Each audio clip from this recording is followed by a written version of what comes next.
Assalamualaikum warahmatullahi wabarakatuh. Halo teman-teman, perkenalkan nama saya Calista Fabiola Candrangtia. Saya dari Ilmu Lingkungan Universitas 11 Maret.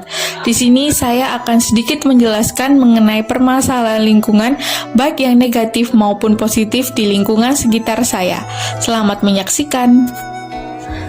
Lingkungan adalah segala sesuatu komponen yang ada di sekeliling kita, saling berkaitan, dan menyediakan fungsi pendukung bagi keberlanjutan kehidupan.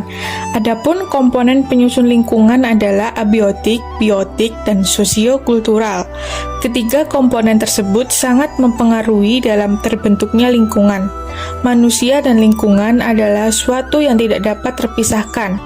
Karena interaksi manusia dan lingkungannya terjadi, tidak dapat dipungkiri jika karenanya dapat menyebabkan permasalahan lingkungan.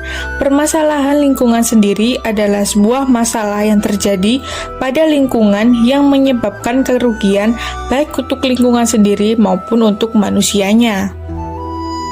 Dekade ini, marak permasalahan lingkungan yang timbul akibat ulah manusia yang tidak bertanggung jawab terhadap alam. Adapun contoh masalah lingkungan yang berdampak negatif bagi lingkungan dan manusianya sendiri yang terjadi di sekitar saya adalah masalah sampah yang dapat menyebabkan pencemaran udara dan tanah.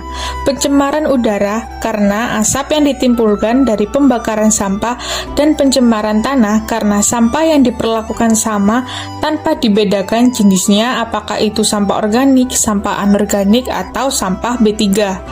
Sampah yang dibuang sembarangan dan tidak diolah sesuai jenisnya terlebih dahulu dapat mengakibatkan timbulnya berbagai macam penyakit seperti ispa, diare, dan tetanus.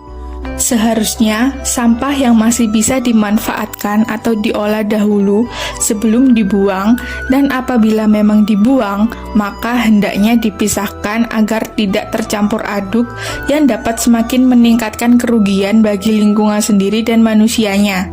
Masalah lain adalah pembuangan hasil limbah rumah tangga ke perairan juga dapat mencemari air dan membunuh ekosistem di dalamnya.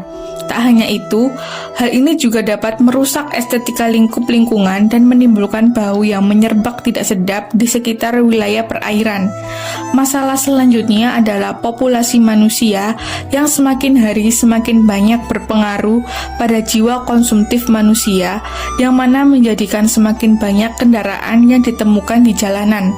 Manusia lebih tertarik dan suka menggunakan transportasi seperti sepeda motor dan mobil pribadi dibandingkan dengan berjalan kaki, bersepeda ontel, dan menaiki angkutan umum.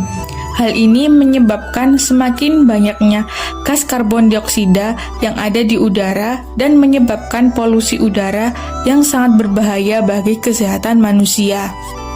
Sedangkan untuk positifnya, lingkungan bisa digunakan untuk taman yang dapat membantu memproduksi oksigen dari tumbuh-tumbuhan dan pepohonannya. Selain itu, taman juga dapat dimanfaatkan untuk tempat bermain dan rekreasi atau healing dari penatnya kehidupan dan tumpukan tugas yang menggunung. Contohnya adalah seperti pada Taman Bungkul yang terletak di Surabaya.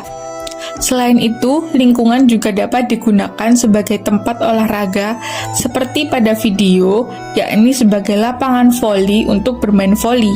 Dengan adanya lingkungan, kita bisa melakukan aktivitas kita dengan leluasa, namun kita juga harus sadar jika kita juga harus menjaga lingkungan kita agar tetap lestari dan keberlanjutan, agar bisa tetap dinikmati oleh anak cucu kita di masa depan.